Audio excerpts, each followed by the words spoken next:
इसको निकाल के दे दीजिए। से निकाल दो इसको।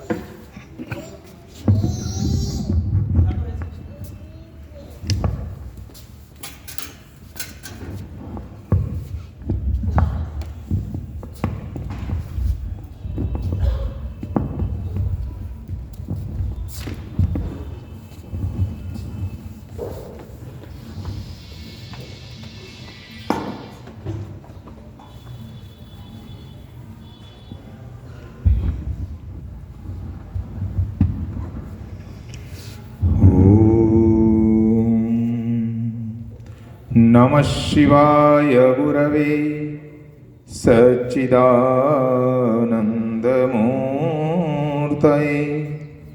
निष्प्रपञ्चाय शान्ताय भूयो भूयो नमो नमः। यो ब्राह्मणं विदधाति पूर्वं यो वै वेदांश प्रणोति तस्मै तं हदेवम् आत्मबुद्धिप्रकाशं मुमुक्षुरवै शरणमहं प्रपद्ये। बोलिए वृंदावन बिहारी लाल की जय। जय जय श्री राधे श्याम। आज बड़ा ही सौभाग्य का सुअवसर है कि इस राष्ट्रीय स्वयंसेवक संघ के द्वारा आयोजित कुटुंब प्रबोधन कार्यक्रम में हम सभी लोग सम्मिलित हुए हैं। वास्तव में राष्ट्रीय स्वयंसेवक संघ विश्व का महानतम संगठन है, जिसके द्वारा पूरे भारतवर्ष में और पूरे विश्व में मानवीय मूल्यों के उच्च आदर्शों का संरक्षण करने का कार्य किया जाता है। ये जो कुटुंब प्रबोधन का कार्यक्रम है, ये संघ ने जब आवश्यकता समझी कि भारत में कुटुंब प्रबोधन की अब आवश्यकता पड़ गई है। भारत में हमेशा संयुक्त परिवार रहे हैं, संगठित परिवार रहे हैं, परंतु अभी कुछ दशकों से पाश्चात्य सभ्यता की एक ऐसी हवा चली कि हर व्यक्ति, युवा पीढ़ी वो एकल परिवार पसंद करने लगे। आजकल मैंने देखा है कि बहुत सी कन्याएं विवाह करने से पूर्व ही ठहरा लेती हैं अपने होने वाले पति से कि भाई सास ससुर के साथ तो नहीं रखोगे, अकेले कमरा लेकर के अगर रहो तब तो मैं विवाह करूंगी। ये शर्त पहले ही रख ली जाती है। देखिए, एकल परिवार ये पाश्चात्य संस्कृति की देन है। अकेला व्यक्ति, सामान्य व्यक्ति अकेले नहीं रह सकता है, क्योंकि आजकल आपने देखा होगा कि भारतवर्ष में बहुत ज्यादा दो बीमारियां पनप रही हैं। दो क्या, तीन बीमारियां। एक बीमारी एंजाइटी की पनप रही है, दूसरी बीमारी डिप्रेशन की पनप रही है, और जिसके परिणाम स्वरूप क्या होता है, डायबिटीज और आत्महत्याएं, इनकी संख्या बढ़ रही है। ये पता है किसकी देन है? ये एकल परिवार की देन है, अकेले रहने का परिणाम है। अकेले तो हम संत लोग रहते हैं, जो संत हैं, योगी लोग हैं, वो लोग अकेले रह सकते हैं। सामान्य व्यक्ति अकेला नहीं रह सकता है। सामान्य व्यक्ति को यदि आप कमरे में 24 घंटे के लिए बंद कर दीजिए, मेरा दावा है 24 घंटे में ही वो एंजाइटी और डिप्रेशन का शिकार हो जाएगा। और योगी लोग तो वर्षों वर्षों समाधि की अवस्था में गुफा के अंदर, अपनी कुटिया के अंदर समाधि लगा के रहते हैं। क्यों?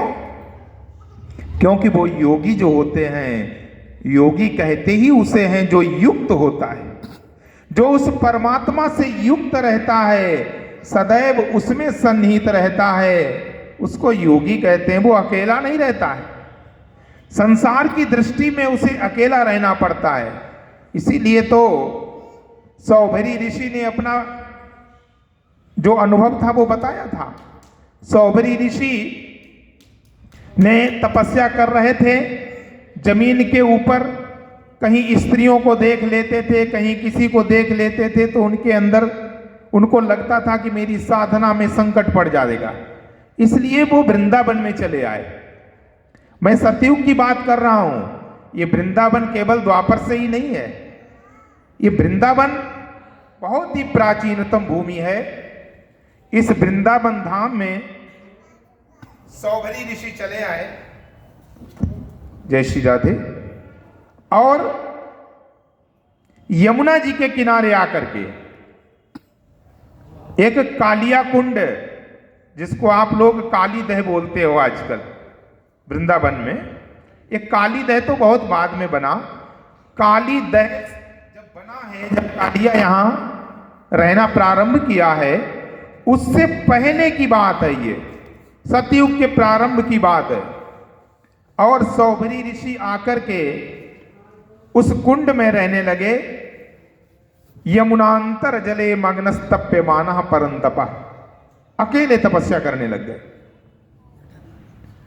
और वहां क्या देखा, भगवान की माया तो सर्वत्र है। उन्होंने एक मीन राज को, एक मछली को देख लिया और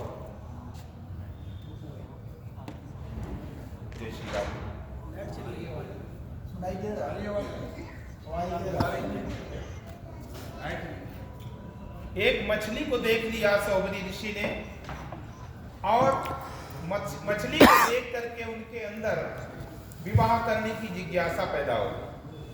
विचार करने लगे कि मेरा जीवन तो व्यर्थ ही चला गया, क्यों ना हम भी संसार में जाएं और विवाह करके रहें। तो सीधे मानधाता के पास आ गए।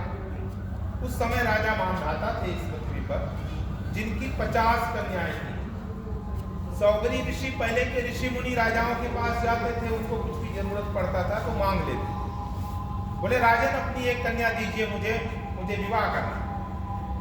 राजा ने देखा कि ये हजारों वर्ष का पुराना ऋषि, हमारी कन्याएं भी 16 वर्ष की 22 वर्षीय कन्याएं हैं, अगर मैं मना कर देता हूं तो ये शाप दे देंगे। बोले ऐसा करो, मेरे अंतापुर में चले जाओ जहां कन्याएं रहती हैं, और वहां से जो कन्या आपका वर्ण करे उसके साथ विवाह कर दो।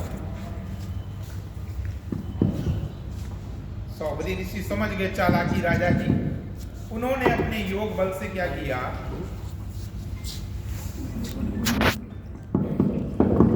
उन्होंने अपने योग बल से नवयुवक बन गए और राजा के अंतापुर में, राजा के अंतापुर में जाकर के 25 जोड़े हैं। उन्होंने देखा जी, हाँ जी। अंतापुर में जैसे ही पहुंचे तो कन्याओं में होड़ लग गई, अहम पूर्वम, मैं पहले विवाह करूंगी। परिणाम ये हुआ कि 50 कन्याओं में वरमाला डाल दी सौभरी ऋषि। विवाह करके आ गए, 5000 पुत्र उत्पन्न किए, खूब संसार के भोगों को भोगा। लेकिन श्रीमद् भगवत गीता में भगवान श्री कृष्ण ने अर्जुन को यही बताया था कि अर्जुन, मेरे भक्त का कभी विनाश नहीं होता। सौभरी ऋषि ने जो तपस्या की थी वो व्यर्थ नहीं गई, उनको पुनः ज्ञान उत्पन्न हो गया। उन्होंने अपनी पत्नी से कहा कि सूर्य उदय होता है, अस्त होता है, और मैं संध्या वंदन तक नहीं करता। ज्ञान हो गया, और सौभरी ऋषि ने अपना वो अनुभव बताया लोगों को। और उस समय क्या कहा कि एक शरण रहसि चित्तमनंत ईशे युंजीत तत्व्रतिषु साधुषु चेत प्रसंगा। संतों को जो मोक्ष चाहते हैं उनको अकेला ही विचरण करना चाहिए, और अपने मन को कहां लगा देना चाहिए, उस परब्रह्म परमात्मा में। तो योगियों की बात तो अलग है, उनका तो मन उस परब्रह्म परमात्मा में लगा रहता है, इसलिए उनको एंजाइटी नहीं होती, उनको डिप्रेशन नहीं होता, उनको महीनों कमरे के अंदर बंद रखो कोई फर्क नहीं पड़ता। लेकिन संसार का कोई व्यक्ति जो भौतिक संसार में रचा पचा है, उसको यदि आप 24 घंटे के लिए अकेला कर दोगे तो डिप्रेस्ड हो जाएगा, उसको एंजाइटी हो जाएगी। एकल परिवार बहुत ही तमाम प्रकार की कमियां, तमाम प्रकार की बीमारियां, तमाम प्रकार की आपत्तियां विपत्तियां पैदा होती हैं, और अकेला जब व्यक्ति होता है तो उनका सामना नहीं कर पाता, उनको फेस नहीं कर पाता। ये जो कुटुंब प्रबोधन का कॉन्सेप्ट रखा है संघ परिवार ने, ये बहुत ही आवश्यक है। हमारी भारतीय संस्कृति जो है, हमारी सनातन संस्कृति जो है, वो संयुक्त परिवार की बात करती है। अगर परिवार को देखना है तो आप देवाधिदेव महादेव के परिवार को देखिए। देवाधिदेव महादेव के परिवार में पूरा भरा पूरा परिवार है।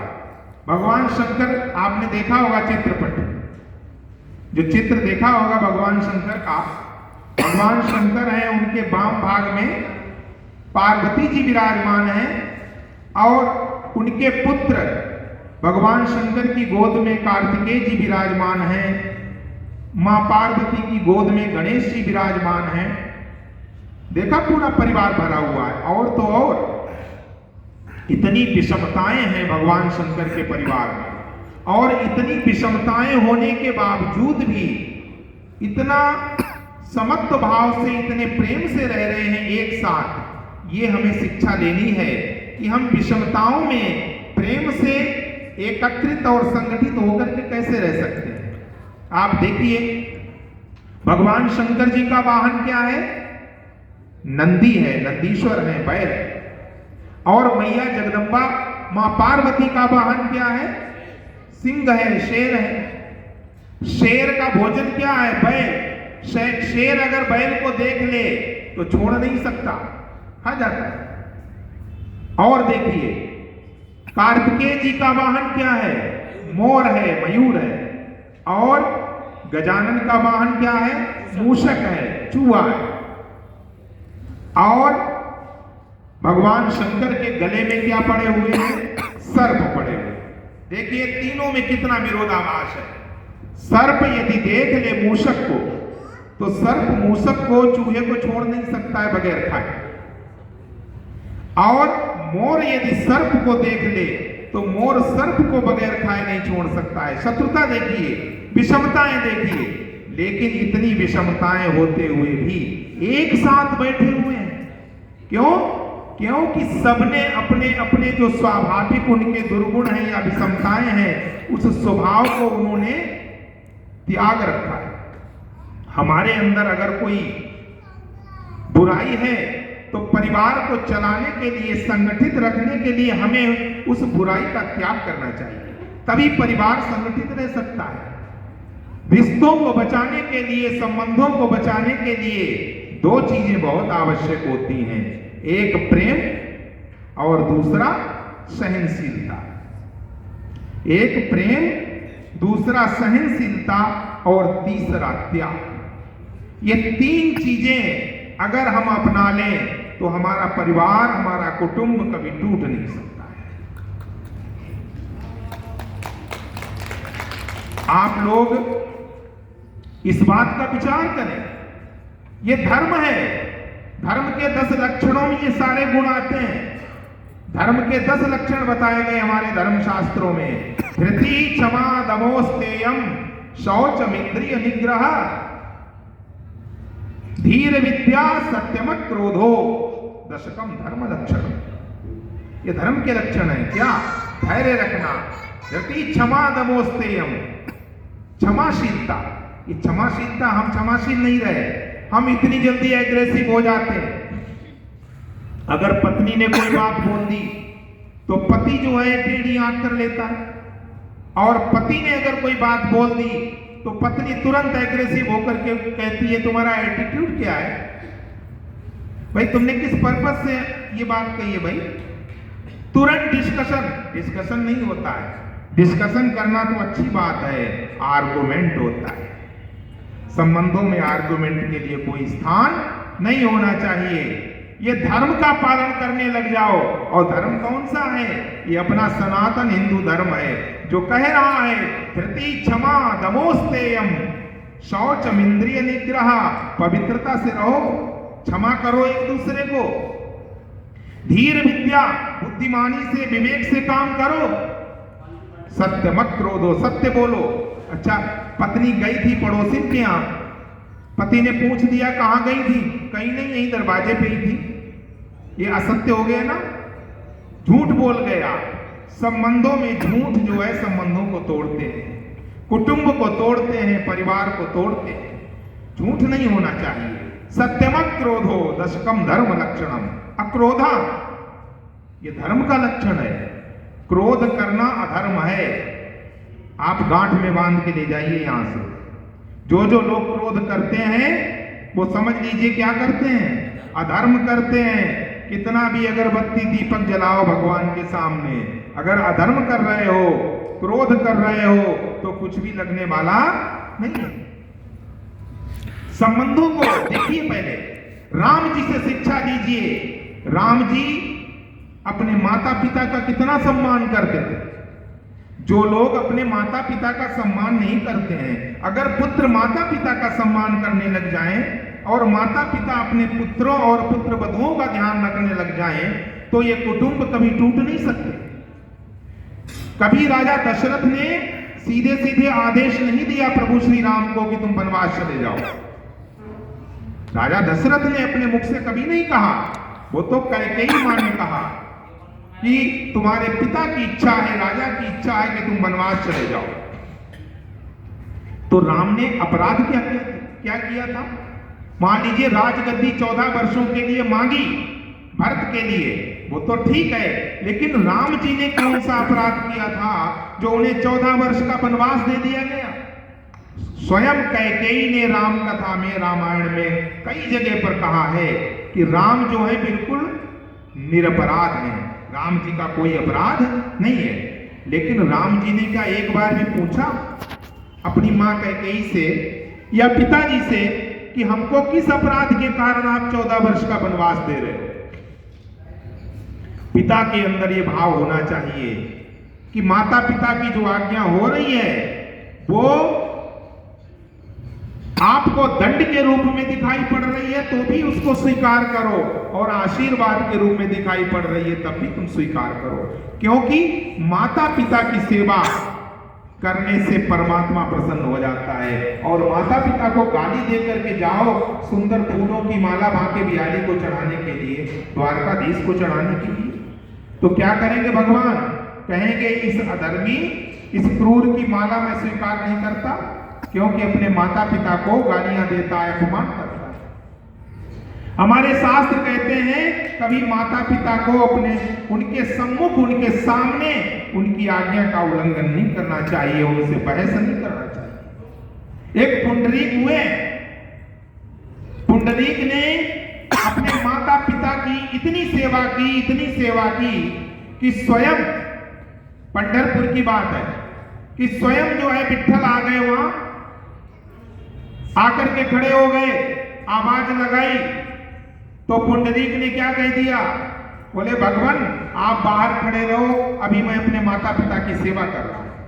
भगवान ने कहा कि मैं त्रिलोकी का नायक, मैं अखिल कोटि ब्रह्मांड का नायक आपके दरवाजे पर खड़ा हूं, तो फिर मैं क्या चला जाऊं?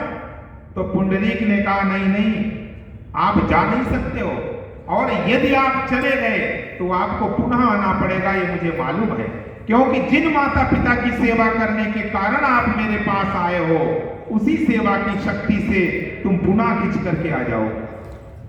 और पुंडरीक ने एक ईंट फेंक दी और उस ईंट पर खड़े हो गए भगवान श्री कृष्ण। आज भी पंढरपुर में प्रतीक्षा करते हुए भगवान पांडुरंग ईंट पर थक गए। भगवान प्रतीक्षा करते करते थकने के कारण उन्होंने ऐसे कमर पे हाथ रख लिया। आज भी अगर आप जाओगे पंढरपुर में तो भगवान पांडुरंग जो है कमर पे हाथ रखे हुए भगवान श्री कृष्ण खड़े हुए हैं। ऐसे भक्तवत्सल भगवान माता पिता की सेवा करने मात्र से इतने प्रसन्न होकर, तो जब हम माता पिता की सेवा करते हैं, भगवान श्री राम ने कहा, वाल्मीकि रामायण में आता है एक जगह पर कि माता कैकेयी से कि अगर पिता की आज्ञा है तो मैं अग्नि में कूद जाने के लिए तैयार हूं, यदि पिता की आज्ञा हो तो मैं वो तीक्ष्ण विष पान करने के लिए तैयार हूं, और यदि पिता की आज्ञा है तो मैं जंगल में जाने के लिए तैयार हूं। और मां, आप 14 वर्ष की बात करती हो, यदि आप कहें तो मैं पूरा जीवन जंगल से लौट करके नहीं आऊं और मेरा भाई भरत राज सिंहासन पर बैठे। ये भ्रातृप्रेम है। अगर कुटुंब को चलाने की शिक्षा लेनी है तो हमें रामायण से सीखना चाहिए। आजकल के कुछ तथाकथित नेता, कुछ दलों के, अभी अभी बिहार के किसी स्वास्थ्य मंत्री ने अपना वक्तव्य दे दिया और क्या कहा, रामायण में तो नीच जातियों को गालियां दी गई हैं, समाज को तोड़ने की बात कही गई है। अरे ऐसे मूर्खों को मैं बताना चाहता हूं कि रामायण पढ़ो, सनातन धर्म का, जो सनातन हिंदू धर्म है, जो सनातन संस्कृति है, उसका अध्ययन करो, नहीं तो संतों की शरण में जाओ जहां तुम्हें ज्ञान मिले। अरे बिहार कैसा है, जहां बड़ी बड़ी ज्ञान पीठिकाएं रही हैं, तक्षशिला जैसी ज्ञान पीठिकाएं जहां रही हैं, और वहां का रहने वाला एक मंत्री, और वो भी कौन, शिक्षा मंत्री, और वो शिक्षा मंत्री कह रहा है कि रामायण समाज को तोड़ने की शिक्षा देती है। अरे कुटुंब को यदि बचाना है तो रामायण को आत्मसात करना पड़ेगा। पति पत्नी को कैसे रहना चाहिए तो श्रीमद् भागवत में जाना पड़ेगा। श्रीमद् भागवत महापुराण में जब कर्दम ऋषि का विवाह देवहूति के साथ हुआ और देवहूति से विवाह करके कर्दम ऋषि अपनी कुटिया में ध्यानस्थ होकर के बैठ गए तपस्या करने के लिए। आजकल यदि कोई ऐसा करे, कोई लड़का विवाह करके ले जाए किसी लड़की को और जाकर के माला जपने लग जाए तो पत्नी क्या करेगी? पहले तो माला ही पकड़ के तोड़ के फेंक देगी। अगर तुम्हें माला ही जपना था तो मुझसे विवाह करके क्यों लाए? ऐसा करेगी कि नहीं? लेकिन हमारी भारतीय संस्कृति इसकी आज्ञा नहीं देती। हमारी जो सनातन हिंदू संस्कृति है वो क्या करती है, जब कर्दम ऋषि तपस्या करने के लिए बैठ गए, अभी अभी विवाह करके लाए, अभी एक रात भी नहीं गुजरी, कुटिया में पहुंचे हैं और ध्यानस्थ होकर के बैठ गए। पत्नी ने देखा कि मेरे पति देवता ध्यान लगा करके बैठ गए, तो उसने जितना भी श्रृंगार था वो उतार करके रख दिया और एक साध्वी का वेश धारण कर लिया। देखिए, ये हमारे भारत की माताएं एक साध्वी का वेश धारण कर लिया और कैसे अपने पति की सेवा करने लगी कि विश्रम्भेण आत्मशौचेन गौरवेण दमेन च। कैसे सेवा कर रही है अपने पति की? विश्रम्भेण, पूरा विश्वास देकर के। आज संबंधों को मैंने पहले ही बताया था, संबंधों को तोड़ने के लिए सबसे ज्यादा खतरनाक क्या है? अविश्वास। विश्वास कीजिए, विश्रम्भेण आत्मशौचेन, उस विश्वास से, उस पवित्रता से, गौरवेण दमेन च, उस गौरव से, इंद्रियों के संयम से आज माता देवहूति सेवा कर रही हैं। और कैसे? शुश्रूषया सौहृदेन, सेवा कर रही है वो भी कैसे? सौहृदेन, खाना पूर्ति नहीं कर रही, फॉर्मेलिटी नहीं कर रही है, पूरे प्रेम से सेवा कर रही हैं। और उन्होंने क्या कर लिया? वाचा मधुरया गिरा। ये सबसे बड़ा लक्षण है संबंधों को बचाने के लिए। वाणी कैसी होनी चाहिए? मैं खास करके पति पत्नियों के लिए बोल रहा हूं, क्योंकि परिवार का जो कॉन्सेप्ट है वो पति पत्नी से ही प्रारंभ होता है। बच्चे परिवार जो है वो तो बाद में आगे बढ़ते हैं। पति पत्नी का जो कुटुंब में सबसे बड़ा दायित्व है, और इनकी वाणी ही इतनी कठोर होती है कि गोली अगर लग जाए तो शायद दर्द सहन हो जाए, लेकिन वाणी इतनी कठोर होती है कि बिल्कुल हृदय छलनी हो जाता है। यहां पर माता देवहूति कर्दम ऋषि से कैसे बोल रही हैं? वाचा मधुरया च भो, वाणी अमृत से जैसे सनी हो, इतनी मीठी वाणी जिसके कान में पड़ जाए वो भी उसके अंदर की चेतना, प्रसन्नता, प्रफुल्लता आ जाए, ऐसी वाणी से वो अपने पति की सेवा कर रही हैं। और इतने तपस्वी संत करदम ऋषि, जिनके सामने साक्षात नारायण आ गए थे, उन करदम ऋषि ने कहा, देवी मैं तुमसे प्रसन्न हूं। जो व्यक्ति विवाह करके ध्यान लगा के बैठ गया, पत्नी से विमुख हो गया, पत्नी को उसने महत्व नहीं दिया तपस्या के आगे, लेकिन सेवा और प्रेम से प्रभावित होकर के तपस्या छोड़ दी सौरभ करदम ऋषि ने, और तपस्या छोड़ करके आज अपनी पत्नी से कहा कि बताओ तुम्हारी क्या अभिलाषा है, तुम क्या चाहती हो, मैं वो सब कुछ तुम्हें देने के लिए तैयार हूं। ये शक्ति होती है प्रेम में, सहृदयता में, मधुरता में, विश्वास में, धैर्य में, अक्रोधता में। ये लक्षण है। इन लक्षणों को अगर अपनाओगे तो भारत के कुटुंब जो है सुरक्षित रहेंगे।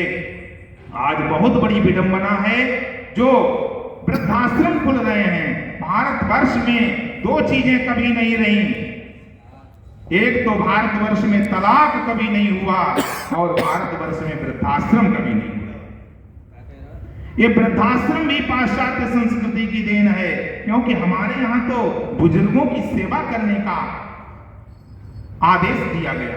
हमारे धर्म शास्त्र जो हैं वो वृद्धों की सेवा करने के लिए बताते हैं। वृद्धों को ओल्ड एज होम में भेजना ये हमारी संस्कृति नहीं है। ओल्ड एज होम में भेजना ये तो पाश्चात्य संस्कृति है। हमारे शास्त्र कहते हैं कि नशा सभा यत्र न सन्ति वृद्धा, वो सभा नहीं है जहां वृद्ध न हो, और वृद्धा न ते एन वदन्ति धर्मम, और वो वृद्ध नहीं है जो धर्म की शिक्षा नहीं देता। इसलिए धर्म को यदि बचाना है, कुटुंब को बचाना है, परिवार को बचाना है, तो जो हमारे धर्म के लक्षण हैं, जो हमारा सनातन हिंदू धर्म है, जो हमारी भारतीय संस्कृति है, उसको अपनाना पड़ेगा। और उसको अपनाने से हमारा कुटुंब, हमारा परिवार संगठित होगा, और हमारा परिवार संगठित होगा तो हमारा समाज संगठित होगा, और हमारा समाज संगठित होगा तो हमारा जिला, हमारा प्रदेश और हमारा देश संगठित होगा। और जब हमारा देश संगठित होगा तो किसी भी विदेशी ताकत का ये साहस नहीं है कि वो तिरछी आंख से भी देख सके।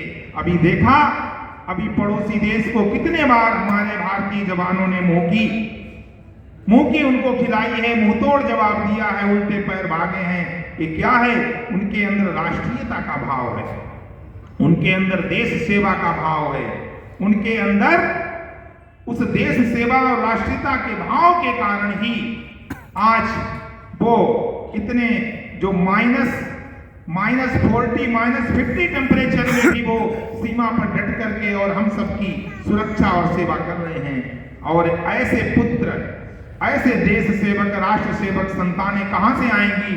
जब हमारा परिवार अच्छा होगा, जब हमारा कुटुंब अच्छा होगा, कुटुंब संगठित होगा, जहां पर देश प्रेम, जहां पर माता पिता और भाई भाई के प्रेम की शिक्षा दी जाएगी। सबसे बड़ी बात है कि हम भक्ति भी नहीं कर सकते हैं। अगर हम अपने परिवार से प्रेम नहीं कर सकते हैं तो हम भगवान की भक्ति भी नहीं कर सकते हैं। इसलिए पहले जहां पर हो उस परिवार और समाज से प्रेम करना सीखो, तभी तुम देश से प्रेम कर पाओगे और तभी तुम उस परमात्मा से प्रेम कर पाओगे। इसी के साथ मैं अपनी वाणी को विराम देता हूं। जय श्री राधे, जय श्री।